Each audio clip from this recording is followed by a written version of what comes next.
presidente dos Estados Unidos, Donald Trump, pediu nesta sexta-feira que o Irã faça um acordo sobre seu programa nuclear, dizendo que ainda há tempo para o país evitar mais conflitos com Israel. Mas olha, parece que evitar mais conflitos não é exatamente o que está acontecendo. Vamos perguntar aqui para o Pedro Zambarda no plantão no Meteoro.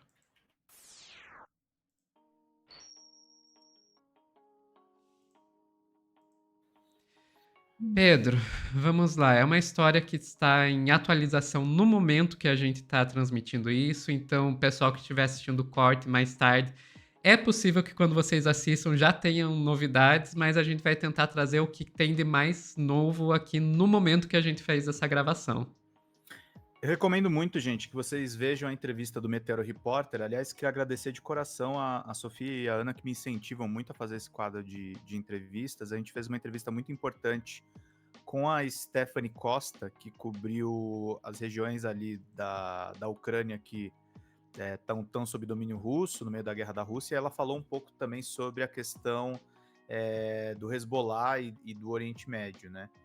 E assim, Sofia, é difícil olhar esses acontecimentos, né, agora envolvendo Israel e o Irã, e não imaginar que a gente pode estar, e aí eu odeio exageros, eu odeio esse clima catastrofista, mas tá parecendo Terceira Guerra Mundial, gente. Tá parecendo, assim... E não quero ser o portador de notícias do fim do mundo, mas a gente tem que começar a se coçar e entender o que está acontecendo. Lá no UOL, o UOL faz um resumo da ameaça que o Trump fez. O Trump está com um posicionamento claramente pró-sionismo, mas ele é pior até do que o Biden, porque o Biden pelo menos é declarado, ele é meio dissimulado. Então ele estava dizendo que ele não tinha nada a ver com a história e agora ele resolveu fazer ameaça ao Irã. Ele faz a ameaça ao Irã por acordo nuclear antes que seja tarde demais. Para variar, é aquela velha lógica de você tem uma arma nuclear justamente para fazer negociações numa mesa diplomática. Porque você tem bombas com capacidade de destruição gigantesca, então eles começam a pressionar o Irã. Pode falar. É como diz o pessoal lá do xadrez verbal, né? As bombas nucleares são a arma do diálogo. Você tem uma, todo mundo quer dialogar com você. Isso. E se o Irã não tivesse uma bomba atômica, ele provavelmente já teria sido dizimado pelo Estado sionista há Com muito tempo. certeza. Há muito tempo. O presidente dos Estados Unidos, Donald Trump, pediu nesta sexta que o Irã faça um acordo sobre o seu programa nuclear, dizendo que ainda há tempo para evitar mais um conflito com Israel. O que aconteceu? Trump afirmou que o Irã deve fechar um acordo para que o massacre acabe. Já houve uma grande morte e destruição, mas ainda há tempo para que esse massacre, com os próximos ataques já planejados, sendo ainda mais brutais, chegue ao fim, disse Trump em uma publicação no Truth Social. Para quem não sabe, é a rede social dele. O presidente dos Estados Unidos chegou a escrever em tom ameaçador: chega de morte, de destruição, simplesmente façam antes que seja tarde demais. Israel lançou ataques contra o Irã na noite de ontem em uma operação para impedir Teherã de construir uma arma nuclear. Os alvos eram instalações nucleares, fábricas e mísseis balísticos e comandantes militares. Mas para variar, né, gente, quem que foi afetado? Crianças, civis. Então é isso que está em jogo. No G1 tem mais algumas informações importantes e o Irã começou a contra-atacar e os sistemas de defesa interceptaram alguns mísseis. O governo de Teherã iniciou uma rodada de ataques, segundo as forças de defesa de Israel. Mais cedo, cerca de 100 mísseis provocaram explosões em cidades como Tel Aviv e Jerusalém. Israel realizou um ataque no Irã na madrugada desta sexta-feira, dia 13. Na noite de quinta-feira, no horário de Brasília, o bombardeio mirou estruturas nucleares iranianas. O ataque matou o chefe da Guarda Revolucionária do Irã, Hossein Salami, e o chefe das Forças Armadas do país, Mohammad Bagheri, além de 2 cientistas nucleares. O líder supremo do Irã, o Ayatollah Ali Khamenei, disse que Israel iniciou uma guerra e que receberá um destino amargo. O Irã retalhou lançando mísseis contra Tel Aviv e Jerusalém. As explosões foram ouvidas na maior cidade israelense. Segundo Israel, os iranianos estão alvejando civis. Então, meus caros, esse é o quadro. A gente tem mais informações sobre a declaração de guerra do Irã, que está na revista Carta Capital.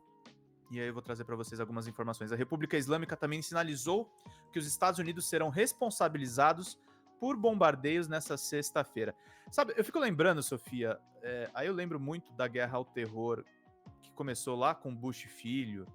Eu fico pensando, por que a gente não parou lá atrás? Por que a gente deixou as coisas escalarem a esse ponto, né? Porque, na verdade, gente, vamos ser bem sinceros, não teve nada a ver com o 11 de setembro. O 11 de setembro foi o álibi. Eles foram fazer essas guerras por negócio, né, gente? Eu recomendo para vocês lerem um livro. Acho que eu vou até pegar aqui atrás depois que eu terminar de ler essa nota aqui no corte. Blackwater, do Jeremy Scahill. Não sei se você conhece o trabalho dele, Sofia. Não. Ele criou o Intercept junto com o Glenn Greenwald. Só que ele é mais decente, digamos assim. E ele tem um site agora chamado Drop Site, que cobre o genocídio em Gaza do ponto de vista dos palestinos. Conheço o Dropsite. E é Não dele. conhecia. Ele escreveu um livro chamado Blackwater, que é sobre as operações mercenárias dos Estados Unidos no Oriente Médio. E você vê que toda a operação militar, desde o Afeganistão até o Iraque, foi para colocar mercenários lá e para vender arma, gente. Esse foi o É o propósito complexo real. industrial militar. Exatamente. Eles lucram com guerra. A verdade é essa. Eles lucram com guerra. Tem algum chat que você pode ler aí, Sofia? Eu vou pegar o livro ali atrás só para mostrar para vocês, que acho que é uma boa. Enquanto você vai pegando o livro, tem mais uma coisa pra mostrar aqui. Podem indo lá. Vai lá. Enquanto o Pedro vai pegando, só trazer aqui mais uma informação que Estados Unidos já estão enviando navios para navios de guerra, né? Então, aqui informação do Infomoney, Estados Unidos enviam um navio de guerra para o Mediterrâneo com escalada tensão Israel-Irã. O Pentágono reposicionou o destroyer no Oriente Médio diante do receio de novas retaliações de Teherã e avalia envio de caças. Então a gente já vê mobilização até de navios e eventualmente aí avalia envio de aviões para tentar auxiliar Israel. A coisa tá realmente escalando. Uhum. Ó, o livro esse aqui, ó, Blackwater, a criação, a ascensão do exército mercenário mais poderoso do mundo. Segundo a Naomi Klein, que também é uma autora de esquerda bem conhecida, o livro mais importante e assustador sobre a agonia da imprensa americana e um triunfo do jornalismo investigativo. De todos os esforços insanos de privatização perpetuados pelo governo Bush, nenhum é mais assustador do que a terceirização das forças de combate. Jeremy Scahill expõe, de forma admirável, um exemplo chocante desse plano sinistro, diz Michael Moore, diretor de tiros em Columbine e Fahrenheit 11 de setembro. Em menos de uma década, a Blackwater USA, fundada em 1996 na Carolina do Norte para oferecer treinamento militar privado, tornou-se uma espécie de guarda pretoriana da chamada Guerra Global ao Terror, movida pelo governo Bush. A companhia conta hoje no seu banco de dados, esses dados são antigos, tá, gente? Com cerca de 20 mil mercenários prontos a entrar em ação em qualquer parte do globo, no bojo de um intenso programa de privatização do aparato militar promovido pelo Departamento de Defesa americano. A Blackwater USA beneficiou grandemente dos atentados de 11 de setembro e da guerra ao terror. Em que medida, porém, a ascensão de poderosos exércitos mercenários pode representar uma séria ameaça à democracia nos Estados Unidos e no mundo todo? É isso aqui, gente. Sabe o problema das privatizações? A privatização do exército está aqui. Tá? E é o problema disso tudo que está rolando. Que é negócio. Dentro de um sistema capitalista, todas as empresas vão tentar maximizar seu lucro. Se uma empresa lucra com guerra, vai lucrar mais. Vai lucrar mais. E daí, dentro de um sistema capitalista, o Estado sempre vai estar trabalhando para as suas elites econômicas, para a burguesia. Se essa burguesia é uma burguesia que luta com guerra, adivinha o que o Estado sempre vai estar procurando? Guerra. É. Esse é o imperialismo, gente. Que é só uma fase do capitalismo. Uhum. Cara, e Pedro, o que você acha que pode ser os desdobramentos futuros disso? Que assim, a gente tá vendo muita gente tocando tambor aí, Terceira Guerra Mundial, bombas nucleares. Tem alguns pontos de retorno, né? A gente sempre coloca na mesa assim, tem que ver o que Rússia e China vão fazer. Eu acho que a China é a menor interessada nessa guerra. A Rússia tem um posicionamento muito esquisito, né? Porque a Rússia apoia o Estado sionista, ao mesmo tempo que apoia também algumas forças anti-imperialistas. É um pêndulo, Sofia. Eu acho que pode acontecer tudo e pode não acontecer nada. E podem continuar massacrando palestinos e massacrando iranianos e fazendo todo o estardalhaço como estão fazendo há 2 anos, pelo menos. Essa, infelizmente, é a parte que eu acho que tá mais.